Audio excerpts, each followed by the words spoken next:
चैत्र नवरात्रि का समय सिर्फ व्रत और पूजा का ही नहीं बल्कि आस्था और श्रद्धा की उस भावना का भी होता है जहां हर भक्त मां दुर्गा के 9 रूपों का आशीर्वाद पाने की कामना करता है। साल 2026 में नवरात्रि 19 मार्च से शुरू हुई, 27 मार्च तक ये चलेगी और इन 9 दिनों में साधक पूरी भक्ति के साथ पूजा जप तप करते हैं, लेकिन अष्टमी और नवमी के दिन सबसे खास मानते हैं।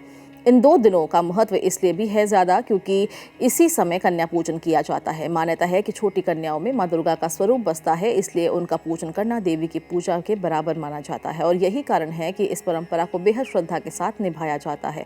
अब सबसे बड़ा सवाल होता है कि कन्या पूजन कब किया जाए। अगर आप अष्टमी के दिन पूजा करना चाहते हैं तो 26 मार्च की सुबह 11:48 तक का समय शुभ माना गया है। वहीं नवमी की तिथि 26 मार्च की सुबह 11:48 से शुरू होकर 27 मार्च को सुबह 10:06 तक है। ऐसे में आप अपनी सुविधा और परंपरा के अनुसार 26 से 27 मार्च किसी भी दिन कन्या पूजन कर सकते हैं। कन्या पूजन में उम्र का भी विशेष महत्व बताया गया है। परंपरा के अनुसार 2 से 10 साल तक की कन्याओं को देवी का स्वरूप माना जाता है। 2 साल की बच्ची को कुमारी, 3 साल की त्रिमूर्ति, 4 साल की कल्याणी, 5 साल की रोहिणी, 6 साल की कालिका, 7 साल की शांभवी, 8 साल की दुर्गा, 9 साल की चंडिका और 10 साल की कन्या को सुभद्रा कहा जाता है। हर उम्र की कन्या का अपना अलग अलग आध्यात्मिक महत्व होता है। अब बात करते हैं कन्या पूजन की विधि की।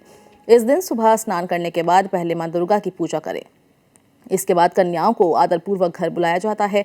उन्हें सम्मान के साथ बैठाकर सबसे पहले उनके पैर धोए जाते हैं, जो सेवा और श्रद्धा का प्रतीक है। इसके बाद उनके माथे पर रोली और अक्षत का तिलक लगाया जाता है और हाथ में मौली बांधी जाती है।